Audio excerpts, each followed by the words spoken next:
James Reid. I'm an emergency doctor in Kelowna. I'm department head, which is really what led me to doing this project, looking at how do we follow up on positive results.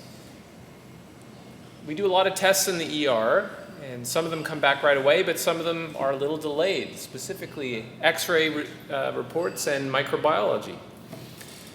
Historically, our group dealt with this by having a unit clerk once a day print off all the positive microbiology and then put them in every physician's mailbox. Well, as you can imagine, we're emerg docs.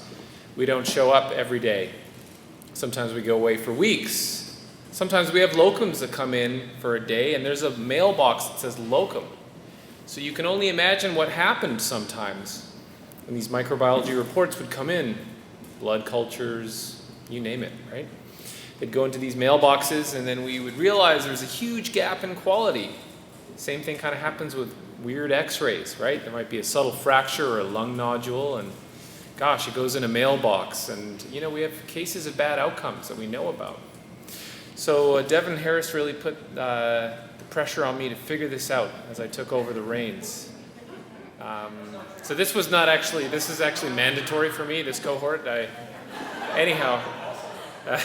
So enter QI. So we knew our problem. We had no way of actually measuring it, but we estimate there were probably dozens of important lab results that never even did get followed up on or took way too long. So we designed our first PDSA and dedicated a physician every day to look through the whole stack that the unit clerk would bring to them, and it would go into a binder. And because I'm department head, I didn't need buy-in. I could say, we're doing this, right? So I was not all that popular. I got a lot of phone calls at random times. What am I supposed to do with this? And you know, unfortunately with microbiology, each day there's a new version of the culture that comes out.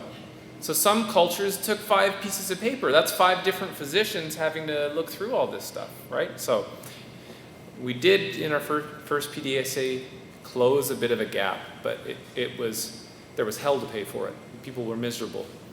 We needed to get charts, we needed to get pharmanets printed, and we knew we needed a better solution. It's 2019.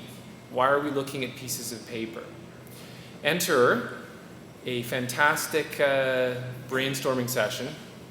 Ray Hill put some feelers out and realized that there's this new feature within Meditech that the IMIT people have been developing.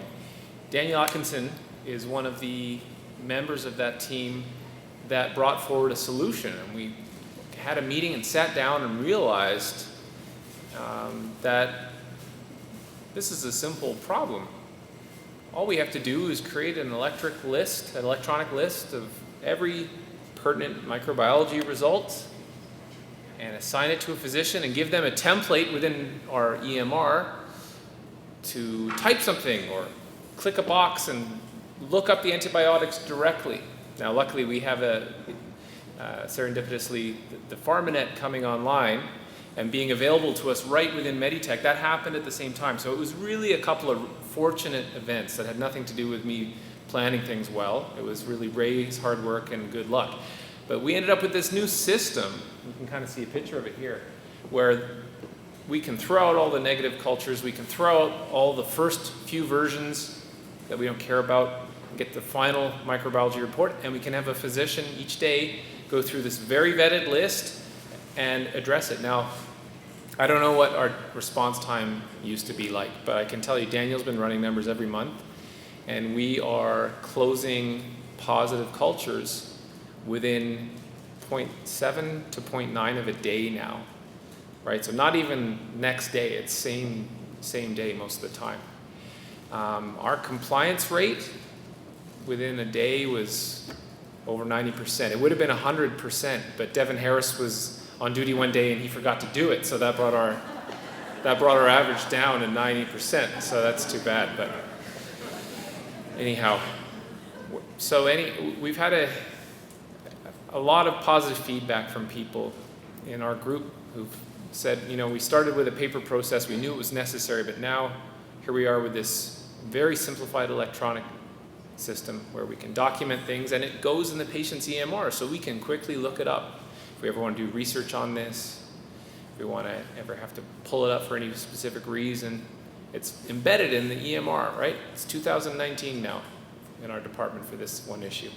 And what's really exciting is the possibilities, because this same technology we could apply to all kinds of stuff, lung nodules, other microbiology functions, and so we're just kind of getting started.